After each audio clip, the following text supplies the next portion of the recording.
E aí, galera? Ah, socorro. Vamos lá. Biodiversidade. Cidadania com Rafael. Olá, pessoal. Deixa eu só colocar aqui o pin da nossa live. Assim, isso, fixar comentário. Olá, gente, como é que vocês estão? Muito prazer em receber novamente todos vocês aqui. Hoje a minha live é com o Rafael Polizzi, ele que é professor, cientista, aprendiz, engenheiro, e a gente vai conversar um pouco sobre um novo projeto dele, a Ibirá, que é um projeto de biodiversidade e sustentabilidade, agrocultura em relação à monocultura. Vamos ter um papo também sobre reforma agrária, sobre sobre a reforma agrária, sobre a integração do homem à natureza, consumo consciente versus um consumo mais marginalizado. Vai ser uma pauta bastante ecossocialista, bastante ecocentrada. Ele que é engenheiro e tem muita expertise nesse sentido. Também é mestre, ele vai falar um pouquinho pra gente também, tá no doutorado dele hoje. Então ele tem bastante coisa para ensinar para mim e para todos nós. Eu acho que vai ser um papo bastante valoroso. E também ele vai apresentar um pouco do projeto da Ibirá. Para quem não conhece a Ibirá, até para vocês já terem uma ideia,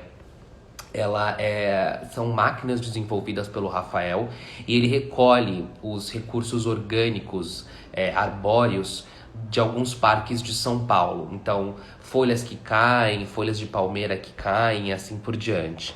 Então, ele recolhe esse material e transforma esse material em produto biodegradável, em pratos que podem ser eventualmente compostados e assim por diante. Deixa eu só ver se ele já entrou aqui. Ah, já. Tá entrando. Oi pra todo mundo. Oi, oi pessoal. Oi, oi, oi, oi, oi, oi. Vamos ver se o Rafael já entra. Aí, acho que já temos algumas imagens. Temos imagens da Atena. Rafa, como vai?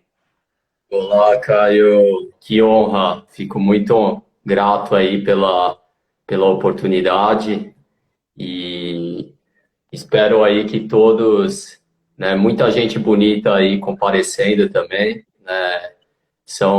É essa força, né, da floresta, de cada um que vai fazer com que a gente alcance aí, viva o sonho, né? De fato, né? Que a gente viva a floresta, que a gente viva a abundância.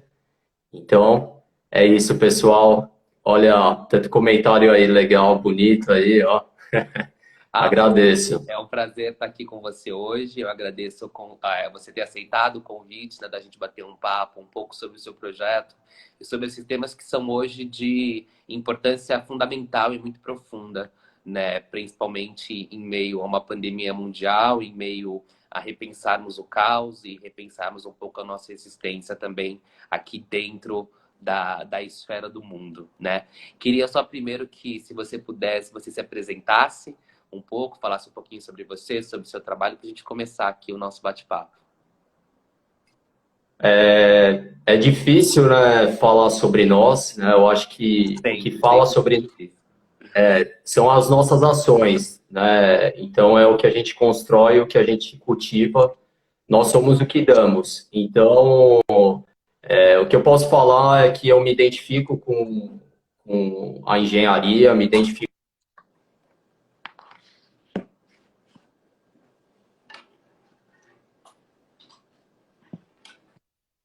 de várias reflexões, né? Desde que eu tive a oportunidade, eu trabalhei no chão, na indústria, né? No chão de fábrica, né? Escutei muitas pessoas, né? Cada um com o seu saber, cada um com o seu tempo, com o seu ritmo, cada um compartilhando e mostrando sua potência, né? Humana.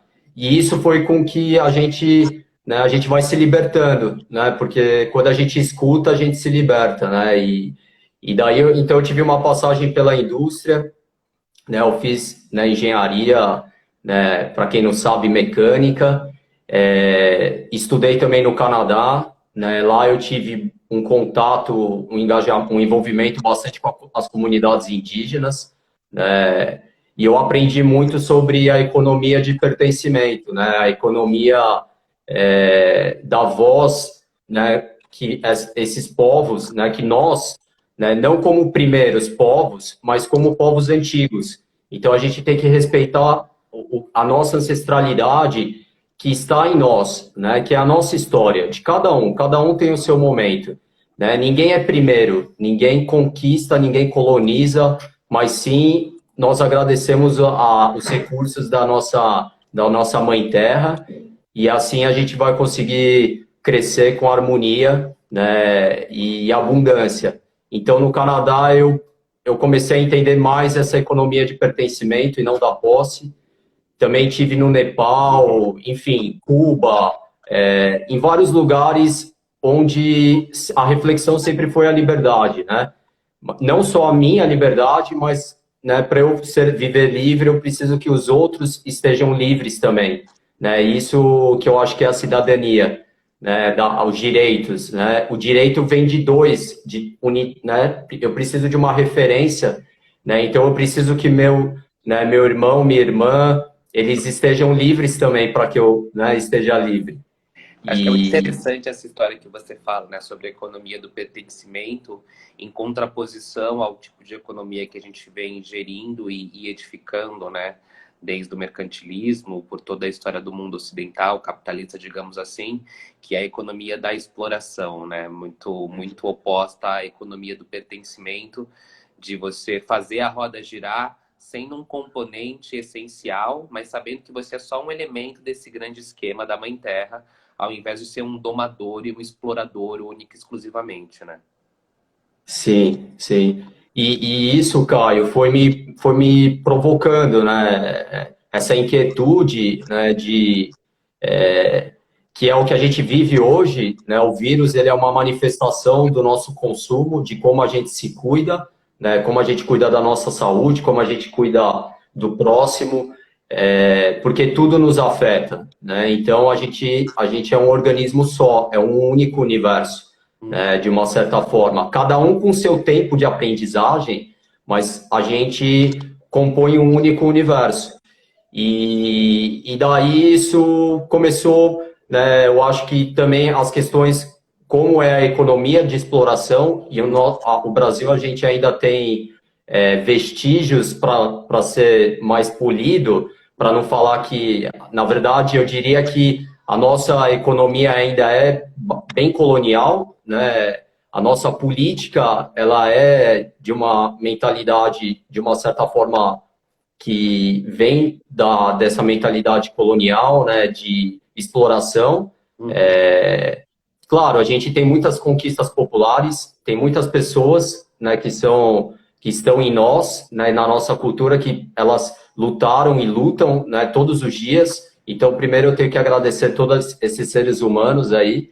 Mas é isso, né? A nossa história ainda é de submissão, né? De escravidão, Uhum. e a nossa economia é a floresta. É isso que nós somos, né? Como povo brasileiro, como a gente pode até expandir mais, né? A floresta é um Até queria espírito, né? perguntar para você, né, antes da gente entrar nesses temas um pouco mais profundos, políticos e sociológicos, né, sobre a questão da economia, você falar um pouquinho sobre monocultura versus agroecologia e assim por diante. Eu queria entender um pouco mais especificamente, para todo mundo que está aqui, o trabalho que você desenvolve na Ibirá, né? Porque durante a nossa conversa Legal.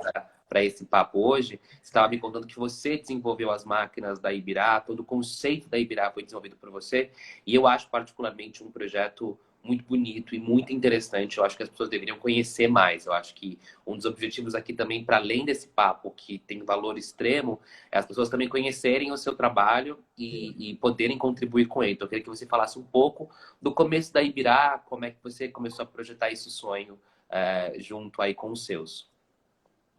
Então, a Ibirá, Caio, ela surge dessa provocação, né, dessa inquietude, né, da gente se libertar, né, e viver e construir essa economia de abundância, né? Então, a Ibirá, ela vem desse entendimento, né, de liberdade.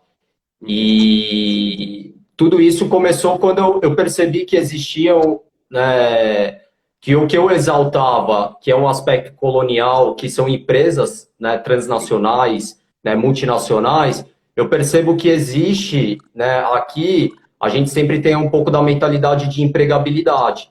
E isso dificulta muito o nosso entendimento dos recursos naturais e da transformação desses recursos, né? Então, e a economia, ela liberta o povo, né? Porque os meios de produção, ele, no momento que você domina no sentido não do controle, mas de conhecimentos, ou, enfim, de você se aprofundar, né?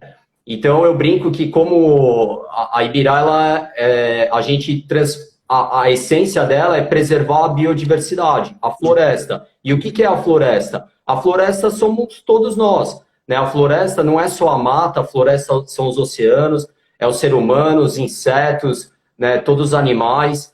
Então, a floresta é um espírito, né? Um espírito de escuta e de paciência.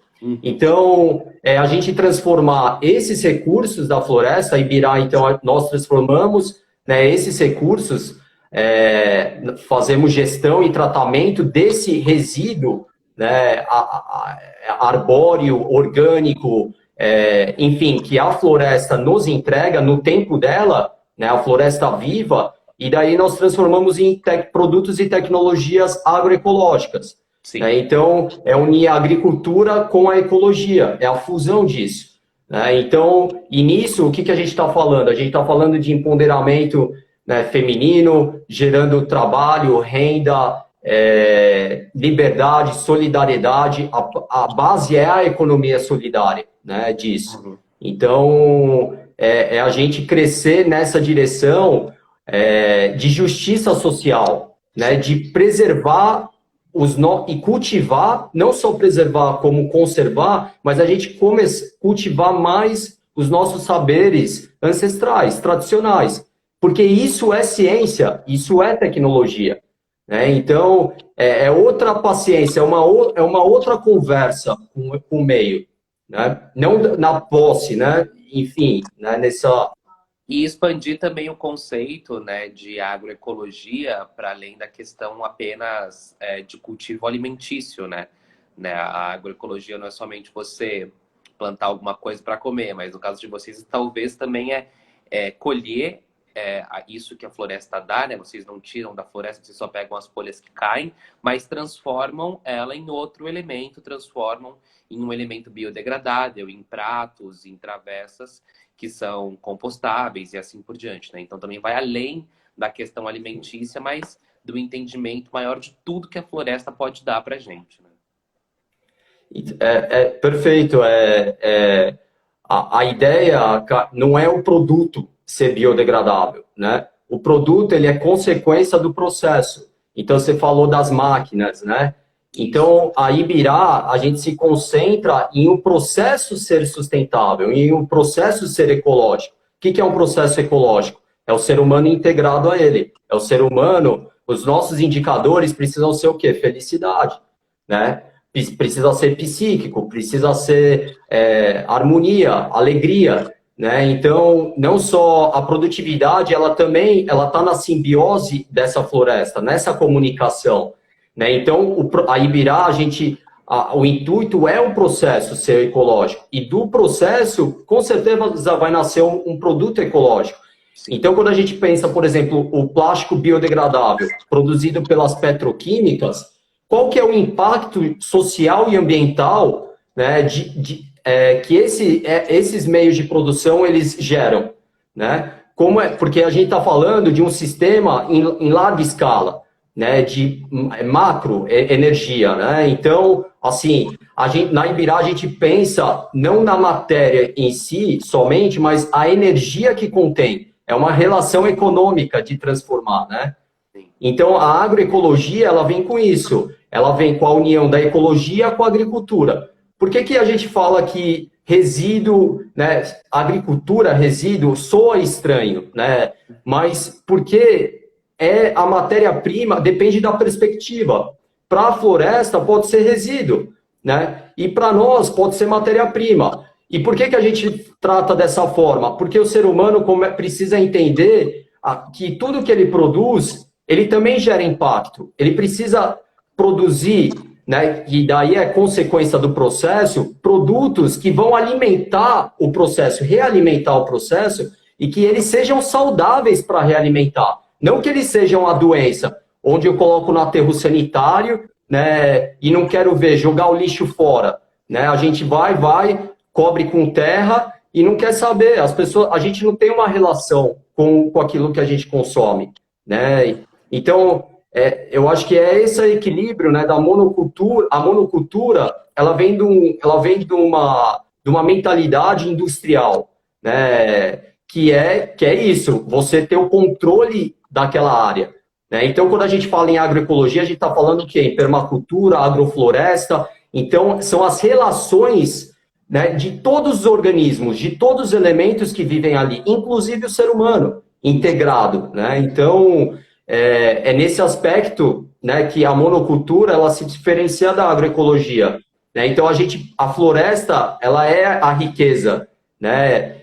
É um pouco, né, disso.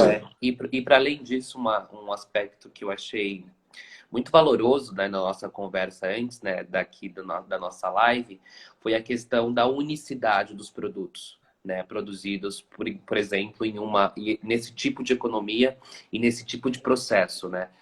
Os pratos que vocês produzem, todos os materiais, eles são únicos, eles contam uma história e eles educam a sociedade. Né? Quando você entrega, por exemplo, um prato, né, da Ibirá feito através de resíduos arbóreos, ele conta uma história para você e ensina uma história sobre o mundo. Ensina que é possível fazer economia e sistema de cadeia de produção de forma diferente. Te ensina que há uma outra maneira de viver em simbiose com a natureza, ao invés da gente utilizar produtos descartáveis, produzidos em massa e que não contam para a gente uma história. Né? A maioria das vezes, quando a gente vai, por exemplo, no mercado, a gente estava até conversando sobre isso, a gente se acostumou nas nossas vidas na cidade grande, né, em meio a esse capitalismo desenfreado, a se distanciar tanto, né, da produção daquilo que a gente consome. Então, a carne vem picada, embalada em um plástico. Hoje você tem abacaxi descascado, você tem qualquer fruta descascada e picada, embalada em plástico e em isopor. A gente acaba perdendo a noção que a terra que produz, a terra que fornece isso para a gente. E, de novo, a gente se coloca em um lugar quase que excludente, onde a gente só toma, só pega, só gera resíduo e joga fora. A gente não nos colocamos como partícipe dessa equação, de que alguém foi lá, alguém plantou, colocou a mão na terra, isso gerou um resíduo, e isso poderia ter sido feito de outra forma. Não precisava ser, por exemplo, uma monocultura, podia ser permacultura, a gente podia estar produzindo alimentos de outra forma, de forma mais variada, em lugares menores, que não empobrecessem o solo, que não utilizassem agrotóxicos, que não utilizassem resíduos químicos, que não desvastassem a população de insetos, enfim. Então, eu acho também muito interessante desse viés daquilo que você faz, é que o produto final, né, do que vocês produzem na Ibirá conta uma história e educa toda uma sociedade. Sim. É isso, né? A floresta, Caio, a gente fala que a floresta ela não descarta, a floresta não polui, a floresta não suja.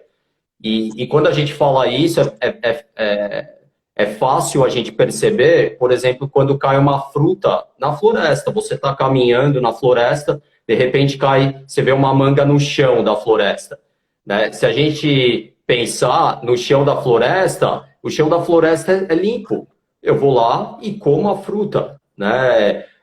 Ou eu busco os mínimos recursos para, né, de alguma forma, limpar aquele alimento. Então, a questão da floresta é que ela traz um outro ritmo, uma outra percepção econômica.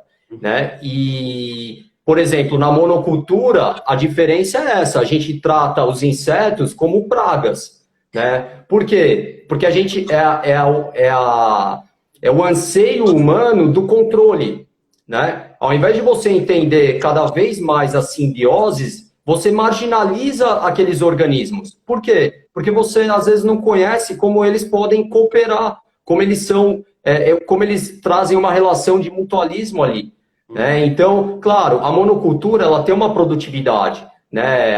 Essa agropecuária, né? Nesse modelo, ele tem uma produtividade, só que está saturada, né? E é uma produtividade que, às vezes, ela não consegue entender outros organismos, né? Incorporar. Então, a agrofloresta, a agroecologia, nesse aspecto, todos os você entender como cada elemento naquele ecossistema, porque se ele está presente, ele tem uma função, né? E é entender como eu potencializo aquela função, né? Então, é a escuta, né? Eu preciso paciência, estudar, né? Então, na monocultura, a gente enxerga o inseto, alguns como praga, mas na agrofloresta, a gente começa a entender a função daquele inseto. Né? Então, a gente já começa a entender ele como um benefício, de uma certa forma. Né? Então, é isso. E o que a gente pode trazer para a nossa cidadania política nesse aspecto é isso. Né? O que acontece? Quando a gente limpa excessivamente a higienização excessiva e a esterilização, que é uma palavra forte, né, estéril, oposto de não fértil, né? Então, quando a gente esteriliza, o que você acaba fazendo? A gente acaba marginalizando. O próprio ser humano se marginaliza. E que as pessoas que não têm recursos, né, para limpar o alimento, elas são cada vez mais marginalizadas. Então, a pobreza surge da limpeza, de uma certa, né, por uma perspectiva. Então, e daí é o que você mencionou, né, do descartar. Isso, a indústria gera o quê? O acúmulo, né, montanhas de resíduo, por quê? Porque a ideia de consumo é uma ideia plastificada, uma ideia que você vai consumir algo que não interage com a natureza, com o vírus, com a bactéria, sendo que aquilo está interagindo constantemente. Né? Então, quando a gente se distancia, né, dos meios de produção.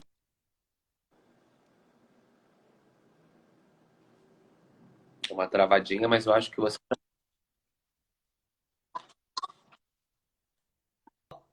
Então, acaba, né, gerando esse acúmulo, né, de embalagens e tudo mais. E o desperdício, ele vem desse fruto, né? Então, a gente acaba. Essa é a questão. Uma coisa está vinculada à outra, né? A marginalização, a pobreza, né? Essa segregação que a gente sofre, né? Principalmente a desigualdade social que a gente vê, tem muito a ver com o agronegócio, né? Tem muito a ver com o modelo industrial, né? Que é a exploração, muitas vezes, do trabalho até. Então, se as pessoas se apropriam, né, dos meios de produção, o que acontece? Elas vão saber otimizar, né? Elas aprimoram os saberes, Sim. Né? E gera menos resíduo, consequentemente, também. Eu acho que você abriu agora a nossa discussão para alguns pontos muito importantes, né? Queria pensar da sua fala. Dois registros que eu achei muito interessantes e muito oportunos, que é paciência e simbiose, né? Quando a gente pensa em um modelo exploratório capitalista em que a gente está a serviço simplesmente do lucro, né? Em fazer a economia girar para o empresário ganhar dinheiro, para o agronegócio ganhar dinheiro, a gente não tem tempo. Se a gente não tem tempo, a gente não tem como compreender os processos da natureza. Não tem como analisar e estudar suficientemente a floresta para entender como ela funciona em seus pormenores, incluindo aí seus insetos, a polinização, as possíveis pragas, os seus ciclos naturais. A gente não tem a paciência e nem o tempo ocidental capitalista de esperar os ciclos da floresta e esperar ela responder.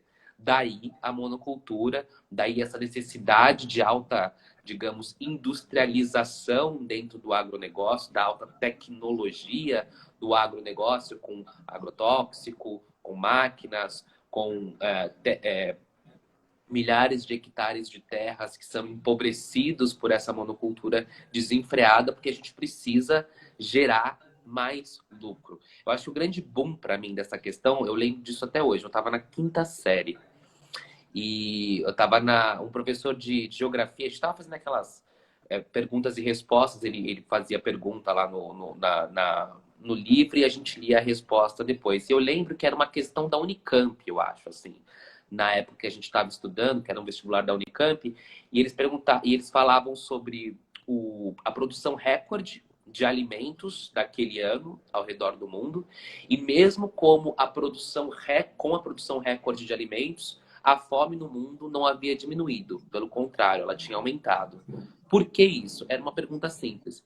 E a gente era muito novo, né? Na época, a gente estava lá com 11, 12 anos, quinta, sexta série, e todo mundo começou a levantar hipóteses. Ah, tem muito desperdício. Ah, na hora de fazer o traslado para o caminhão, muita coisa estraga, etc e tal. E a resposta era muito simples, que estava atrás do livro. A resposta era porque o mercado, o agronegócio, ele não foi feito para matar fome. Ele foi feito para dar lucro. Era simples assim. Aquilo foi uma explosão dentro do meu cérebro, né? De você entender que, inclusive, ou usar da terra, né? Cultivar a terra. Isso também é um negócio hoje em dia. E isso não é feito para matar fome, isso é feito para colocar dinheiro no bolso das pessoas. E aí acho que um outro gancho muito importante é essa questão da monocultura, né? Historicamente, o que a gente vê no Brasil é isso. O Brasil, lá em 1530, tem sido dividido em capitanias hereditárias. A gente deu essas capitanias hereditárias para os donatários. Desde então, as famílias que conseguiram se manter ali continuaram com essa posse de terras que era um absurdo. Muitas delas nem conseguiram dar conta, porque eram trechos de terra tão monumentais e tão grandes que nem eles tinham dinheiro para dar conta daquilo. Aquilo foi grilado, foi fatiado e foi dado para a burguesia, para a alta elite, e está até hoje concentrado na mão de poucos. Sim. O que produz é monocultura, empobrece a terra. Claro, como você disse, tem o seu valor, mas existe aí brecha para pensamentos diferentes e muita coisa sequer produz, muita terra sequer produzida, né? Ela só serve para enriquecimento de especulação imobiliária, simplesmente, né? A grande questão, Caio, que você até mencionou, que é a aceleração, né? Quando a gente aprende até sobre força, né, em física, na ciência, a gente tem que a aceleração é essa variação no tempo, né? Para você variar o tempo, você acelera ele. Só que a gente corrompeu isso de uma certa forma. Eu acabei não falando, mas eu também, né, trabalho com essa parte de ressonância, vibração, né, energia renovável no doutorado, enfim, com pesquisas colaborativas também, no Brasil e fora, né, do Brasil. E essa primordialmente é a questão que vem da indústria, né? Quando a gente tem a revolução industrial, a gente tem a aceleração para você atender a massa. E daí a gente começa a falar, como é que eu vou distribuir alimento para todos? O problema é distribuição. Claro, se você centralizar, de fato é distribuição. Por quê? Para você transportar alimento e armazenar alimento, ou qualquer coisa na natureza, demanda energia. E toda energia, ela tem perdas, né? Então, essa ideia industrial, ela acaba, e vem a química, a Revolução Verde. Então, a gente está numa era, Caio, de química. Tudo é química, a gente come química, a gente come as coisas geneticamente alteradas, né? Mutações, assim, é excessivo isso, né? Porque a química vem com a ideia da ilusão do controle, das embalagens, de você entregar um produto que ele está esterilizado, né? E isso acaba marginalizando as pessoas, porque se a fruta que cai no chão da terra, da floresta, ela é limpa e eu posso comer, eu não preciso pôr um plástico, uma embalagem em volta dela, né? Eu não preciso ter uma indústria que vai fazer o plástico. Por quê? Porque eu não preciso, eu já como, ali está disponível, é limpo. Até porque frutas vêm com casca, né? Elas já têm um plástico natural. Ela já é inteligente, né? A banana é a melhor embalagem que existe, né? A gente pode pensar em como a natureza é sábia, né? A banana, você descasca, né? Ela vem com a casca, né? Enfim, isso vai uma discussão aí bem alguns longa. comentários aqui que fizeram, ó, o Renan Bus falando, nesse contexto, a reforma agrária e a distribuição de terras para o pequeno produtor mostra-se como uma possibilidade produtiva de alimentos mais ecológicos? Definitivamente, né? Se você fizer pesquisa até pela produção de orgânicos, né, do MST, dos Movimentos dos Trabalhadores Rurais Sem Terra, você vai ver que eles têm uma produção massiva, incrível, sem agrotóxicos, e eles tratam a terra de uma outra forma, né? Aqui a Bruno falando, nosso problema é o sistema de produção insustentável, definitivamente. E a Casa da Naná, em Garapuá, falando, faço questão de trabalhar com agricultura familiar. O saber esperar é fundamental. Fico muito triste em ver os canalhas defendendo a passagem da boiada, dando espaço à destruição da nossa biodiversidade, né? A Casa da Naná, inclusive, ela fica lá em Garapuá, ela fica na Bahia, e uma praia que foi muito afetada pelo derramamento de óleo que a gente teve no começo, lá no final do ano, né? Então, aí, mais uma vez, mostrando o desrespeito aí do governo federal. Rafa, queria que você comentasse um pouquinho, porque vocês também estão num projeto de financiamento de novas máquinas, de também começar a expandir um pouco as questões da Ibirá, e queria fazer um pouco o seu jabá aqui, de como as pessoas podem ajudar e contribuir nesse processo, antes da gente começar para as nossas novas pautas aí de biomimetismo, que eu quero conversar com você também, uma parada um pouco mais antropológica, mas antes disso, eu queria que você fizesse seu jabá aí, mostrasse o site, como as pessoas podem contribuir. Legal. A campanha se chama A Floresta Está Te Chamando, que é tudo isso que a gente está, um pouquinho disso que a gente está falando. Dos produtos, né? Esse é um dos produtos, eles são biodegradáveis, né? Eles são orgânicos, biodegradáveis, agroecológicos, né? Cada produto, como o Caio disse, ele tem a sua história, né? Ele tem, né, os seus registros aí, né? Então, essas histórias é que escrevem a nossa biodiversidade, né? A diversidade das identidades, né? E a gente preservar isso. Então, a floresta, a campanha, ela está no Catarse, né, que está na bio da Ibirá, né, acessem lá na bio da Ibirá no Instagram, vocês vão encontrar o link da campanha. E na campanha, né, Caio, eu acho que como a gente está falando de um sistema agroecológico ou ecológico sustentável, sendo até redundante, a campanha né, para potencializar que o acesso desses produtos, né, as pessoas sempre acham que eles são produtos caros, né, são distantes de nós, e a Ibirá, o compromisso dela é que esses produtos se tornem acessíveis, né? A gente não quer atender só um nicho, a gente quer atender toda a humanidade, essa é a nossa proposta, e a gente quer potencializar, crescer. Então depende, né, aí do pessoal tá se unindo aí a essa floresta. E parte da arrecadação, o Catarse é uma plataforma de financiamento coletivo, lá tem um vídeo que fala sobre o processo, né?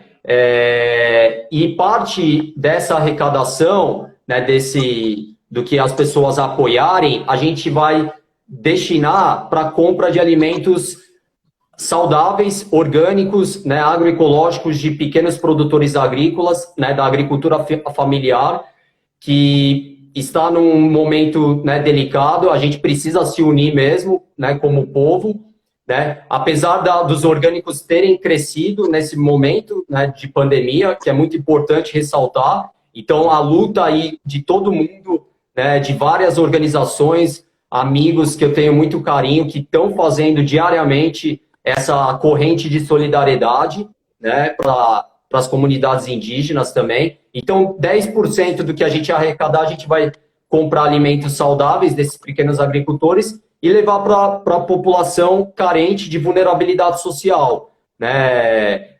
Os indígenas também, enfim, né? Todo mundo aí que precisa. E não só isso, né? Cada prato que você adquirir, né? Nós da Ibirá, nós vamos doar um prato para essas pessoas. Por quê? Nós da Ibirá, de alimentos, problemas técnicos, pratos ecológicos para todos, né? Não só para algumas pessoas, mas para que a gente tenha uma economia, né, de fraternidade, de solidariedade.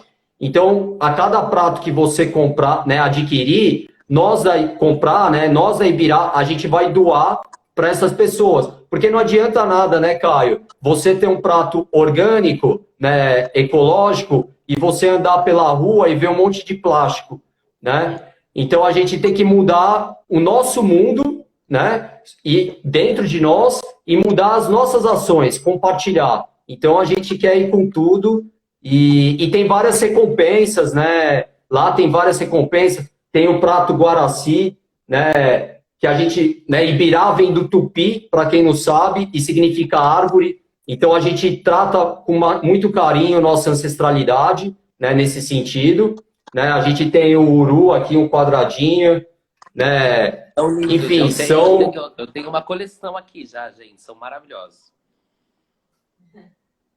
Então é um pouco disso, né?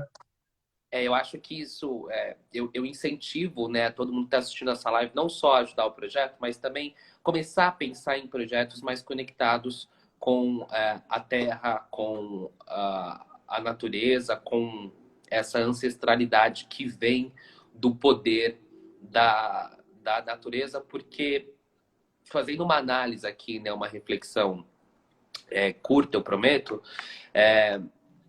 eu acho que a relação que a gente desempenha com a natureza enquanto membros, né, de uma escala maior no planeta Terra, ela define muito quem nós somos também enquanto cidadãos, exercendo os nossos direitos políticos e também cumprindo com os nossos deveres cidadãos, né? A cidadania, ela é uma condição de pessoa membro de um Estado, que como membro de um Estado é imbuída de direitos e de deveres. E eu acho que a gente começou a esquecer, por conta, inclusive, desse distanciamento de relação e de simbiose e harmonia com a terra e com a natureza, a gente esqueceu do coletivo. E esquecendo-se do coletivo, é impossível que sejamos cidadãos. Não tem como você se colocar como membro partícipe ativo dentro do seu estado, da sua comunidade, se você também não se vê como um membro partícipe ativo e um elemento integrado da natureza, né? Que você é um ser humano, um bicho, um animal, do pó veio ao pó voltará, o que você quiser acreditar, mas que veio deste lugar, que pertence a este lugar e que isso define a gente.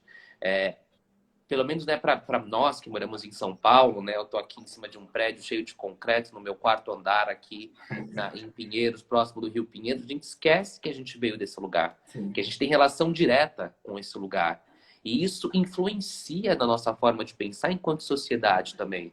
Porque se eu não sou capaz de respeitar o mundo em que vivo, a floresta da onde eu vim, como é possível que eu possa respeitar o próximo, respeitar as regras de coletividade, né, respeitar as regras de comunidade e cidadania que são impostas também. Então, eu acho que esse é um dos nossos temas aqui, né, de debate, biodiversidade e cidadania, mas eu queria colocar isso para a gente pensar, né? É um projeto muito bonito que você faz porque ele integra essa percepção de que somos elementos essenciais, mas não somos sine qua non, né? A Terra vai continuar existindo sem a gente. Sim. A gente não vai continuar existindo sem a floresta, né? A floresta, né, quando ela está te chamando onde quer que você esteja, né? A gente pertence ao planeta Terra, né? Nós somos elemento. Independente se eu estou na mata, se eu estou no campo, se eu estou na cidade, se eu estou no litoral, na minha casa, que nem você falou, num prédio, né, sobre paredes, né? Enfim, a floresta é a nossa consciência, é o que está dentro de nós, são as nossas ações. Né? Os espíritos da floresta são isso, né? São os professores que nos habitam. Essa é a ancestralidade. Quais são os professores que te habitam? E a gente fala que na Ibirá é ciência e tecnologia do brincar, né? Do cultivar, do cuidar, da cura, do curar. Por quê? Porque é a gente cuidar dessa nossa criança, desse espírito, né, que gera indignação social. Né, espírito de respeito, de luta. Né? Eu gosto de fazer bastante analogia, Caio, com o Mowgli. Né? Porque quem são os professores do Mowgli? Né? É uma pantera, é um urso, né? São os lobos. Então, são vários professores.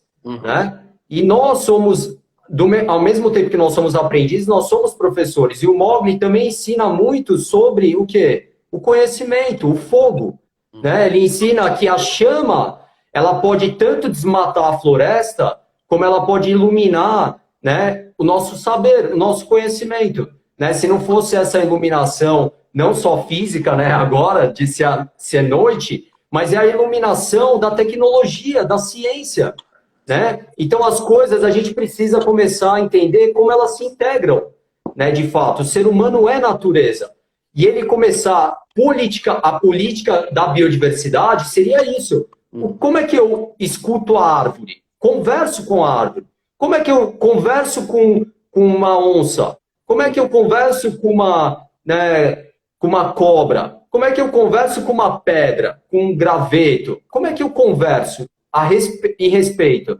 E daí que vem, né, aquela questão do biomimetismo, por exemplo, né, que a gente é uma ciência, né, que a gente estuda o quê? O comportamento, por exemplo, das aranhas, né? Como é que elas criam aquelas estruturas fantásticas, né? As teias de aranha ou as abelhas, a colmeia, né? Como é que a gente pode, através, né, dessa tecnologia, desse saber desses seres, como é que a gente pode reproduzir para nós humanos? E eu acho que a questão social, política também da formiga, como é que elas se organizam? Eu acho que todo mundo, de uma certa forma, já pensou sobre isso. Sim. Nossa, olha que louco, as formigas, né, as abelhas, como é que elas se organizam? E como é que a gente pode aprender, né, com esses professores? Sim. Né? Como é que eles podem nos ensinar o direito, a cidadania?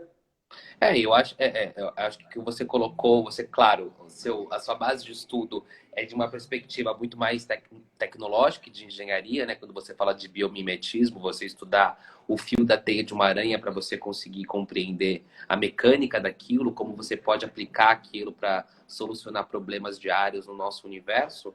Mas a sua fala também é importante nesse sentido antropológico e sociológico, né? De você ver uma organização de animais, né, o mutualismo que existe entre eles, né, a gente até conversou um pouquinho também sobre essas formas de simbiose da natureza, né, o passarinho que limpa os dentes do crocodilo, ou então o peixe que come também e se alimenta dos restos do que a baleia, do plâncton que a baleia come. Tudo isso são relações, né, mútuas em que ambos os lados ganham, né, novamente se inserindo como partícipes, como elementos participantes, e não um explorando, sugando, tirando do outro, como a gente está acostumado a erigir a nossa sociedade, né?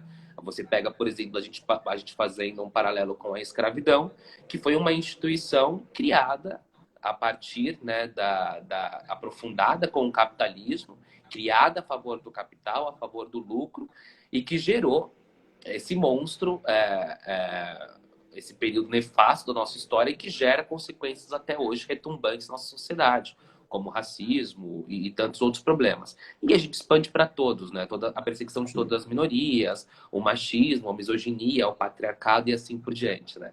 Realmente parece que a gente não é capaz de aprender com a natureza e com os animais como se relacionar não só com a natureza e com a terra, mas entre nós mesmos, né? Porque esse tipo de divisão não existe no reino animal, né? Não existe o holocausto do reino animal, não existe a escravidão do reino animal, né? Existe cadeia alimentar e existe essa relação intrínseca, natural e harmoniosa entre todos os seres. Sim. Por exemplo, quando a gente pensa do aspecto, né, que nem dos pratos, né? Para quem não sabe, né, eles são coletados. A árvore, ela despeja a folha, né? E a gente reaproveita, ressignifica a folha da árvore. Então, são puramente folhas, né? Eles não têm química, são biodegradáveis, orgânicos. O que a gente quer dizer? Que a árvore, ela vai produzir e vai... Né? Claro, tem processos aí que a gente chama de senescência foliar, tem a fitossanidade, a saúde da árvore, né, todo esse estudo da biodinâmica das plantas, né, a gente está falando da ibirá, mas poderia ser da árvore, mas poderia ser qualquer organismo, né? a ideia é que a árvore, quando ela despende, por exemplo, um fruto, ela dá esse fruto para quem? Para os insetos, né, para o ser humano, para os passarinhos. E, de novo, ela quer se alimentar daquele fruto. Aquilo vai absorver na terra, virar adubo, né? Então, a gente tem que pensar em soluções que o impacto, né, ele seja menor, né, que isso retorne para nós, né? Então, né, são produtos que a gente tenta entender melhor a natureza, escutar mais ela, né, a árvore, conversar, a política vem disso, né, da cidade, né, da escuta. E por que a gente só escuta os seres humanos? A gente precisa também escutar os outros organismos, né? A ciência, ela é espiritual, ela nasce da espiritualidade, né? Ela não nasce só da imagem, né? Hoje a gente acho que acaba confundindo, a gente acaba reproduzindo isso apenas como uma projeção, né? A ciência. E a ideia, às vezes, de igualdade, né, Caio, que é muito. E daí vem várias reflexões da justiça e etc. Mas a indústria, ela traz a ideia de igualdade, né? Por exemplo, eu tenho dois pratos, né, que eles não são iguais, cada um tem uma história, né? Só que a indústria, o que que ela faz? Ela fala que cada copo, por exemplo, de vidro, cada copo um é igual ao outro. O que que acontece quando você fala. O que é uma mentira. Porque assim, se você fala que cada copo um é igual ao outro, as pessoas, no momento, elas descartam, né? Você gera uma doença que é o descarte, né? Excessivo, né? Essa descartabilidade excessiva, né? Porque, já que eu consigo repor ou reciclar, não está olhando pela perspectiva energética, né? Então, eu uso, descarto, compro outro, né? Porque é isso, eu reciclo, só que, né, você tem uma questão energética nisso, né? Então, essa ideia da indústria, da igualdade, né? E daí isso acaba refletindo socialmente também, né? Porque assim, a grande questão da democracia é a diversidade. Não é engraçado, porque a justiça, ela é o equilíbrio, ela não é a igualdade, ela vai se equilibrar através da diversidade, né? Do diferente e não do igual, né? Porque se a gente fala que o igual é a supremacia, né, no caso, daí a gente vai falar que né, o branco todo mundo precisa seguir a padronização branca, que é a ideia da indústria, né? Ou que aquele ter cabelo curto ou raspado é uma padronização, né? Isso foi uma indireta, tô brincando. Não, o seu é lindo, o seu cabelo, aliás.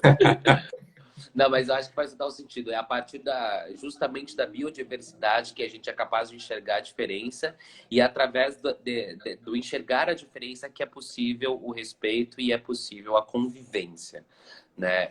Eu confesso que por muitos anos, eu acho que até por vir da academia, né, esse lugar muito mais intelectual, muito mais cabeça, sempre fui muito desconectado de diversas formas da natureza como um todo.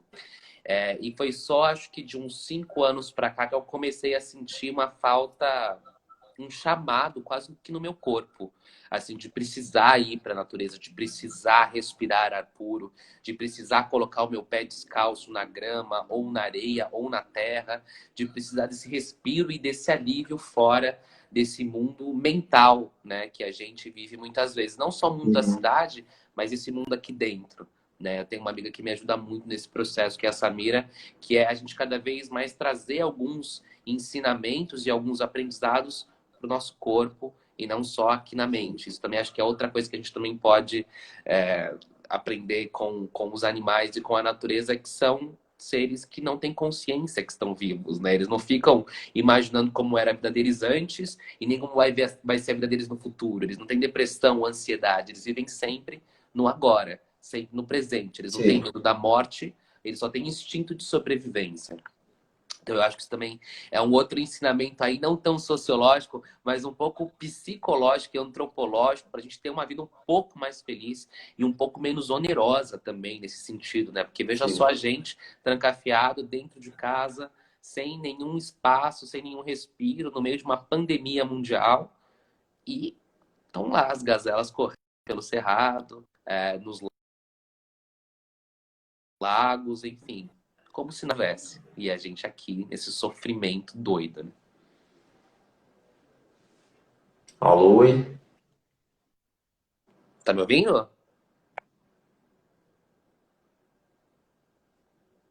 Hello, hello.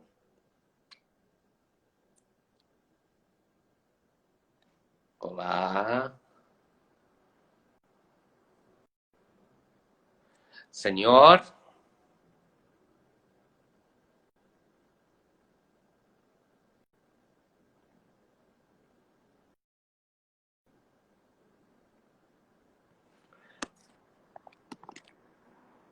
Gente, acho que tivemos um pequeníssimo problema técnico aqui com a Ibirá.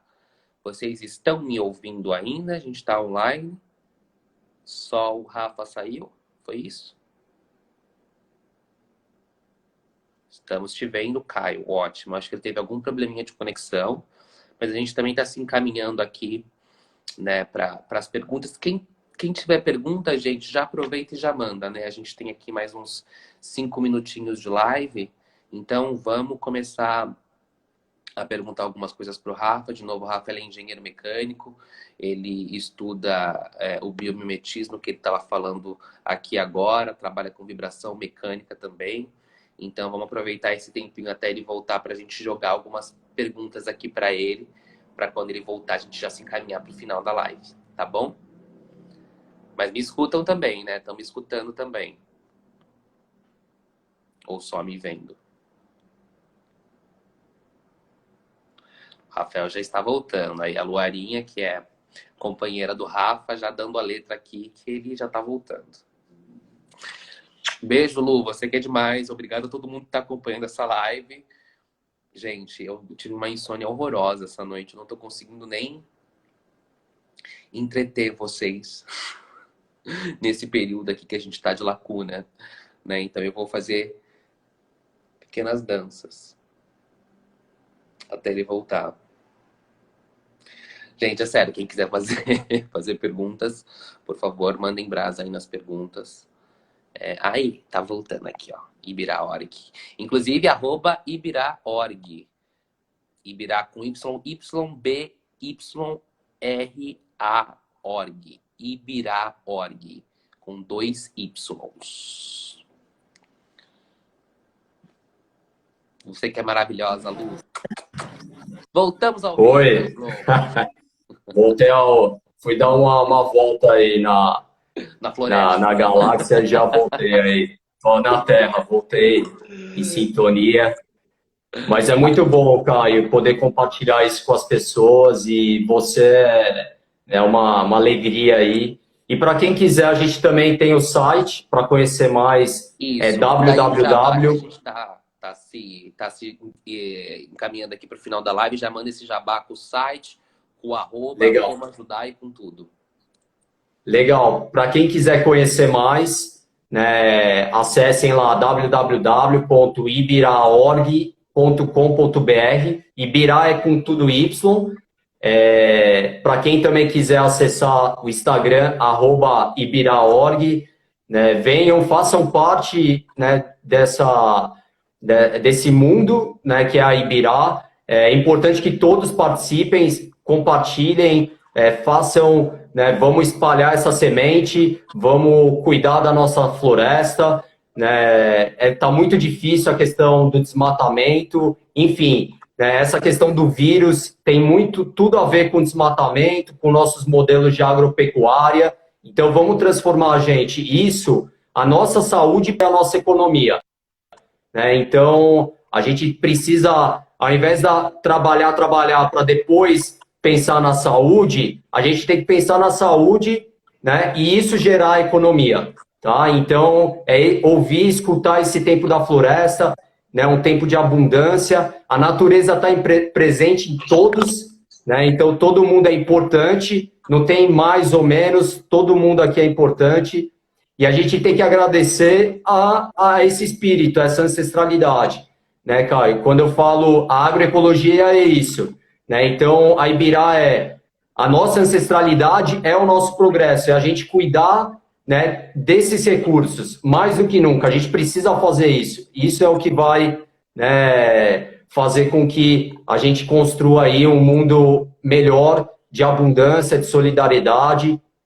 Então, acessem lá, pessoal, né, garanto aí, adquiram, né, e qualquer dúvida, a gente está no Instagram, no Facebook, entrem em contato, liguem, né, enfim, né, todas as conexões aí, né, e é isso, gente, eu agradeço aí, mensagem de carinho, muito gostoso ouvir, eu não dá para ler, eu não sou muito, né, não consigo, Não tem a não tem prática.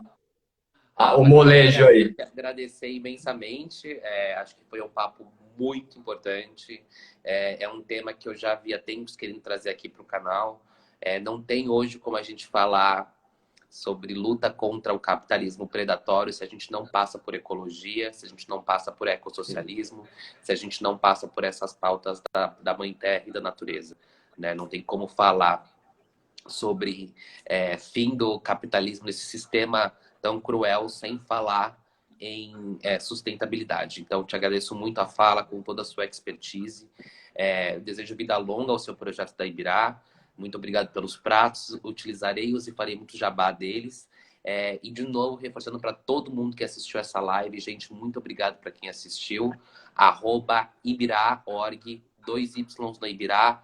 Vejam o arroba, comecem a seguir o perfil, todas as informações do site, dos produtos e também para vocês poderem ajudar através da campanha do Catarse, estão lá. Muito obrigado, Rafa, pelo seu tempo e disposição e seguimos juntos. Eu que agradeço, né? É uma honra aí de novo o convite. E é isso, pessoal. Vamos cultivar essa solidariedade. Né? Não precisamos ter um medo da economia, ela não é escassa, a economia é abundante e a gente vai crescer junto nisso. Né? Precisa de todo mundo aí engajados. E é isso. Agradeço aí o convite e é maravilhoso sempre o Caio. Acessem também a página do Caio, né? Compartilhem. É uma pessoa brilhante, sábio, né, de todas essas que põe a cara a bater. A gente tem que fazer isso pelo nosso povo. Vamos transformar, né, isso. A luta não tem identidade, ela precisa acontecer, né? E é isso. Agradeço aí. Obrigado, gente, para todo mundo que assistiu essa live. Obrigado, Rafa. Beijo, até a próxima.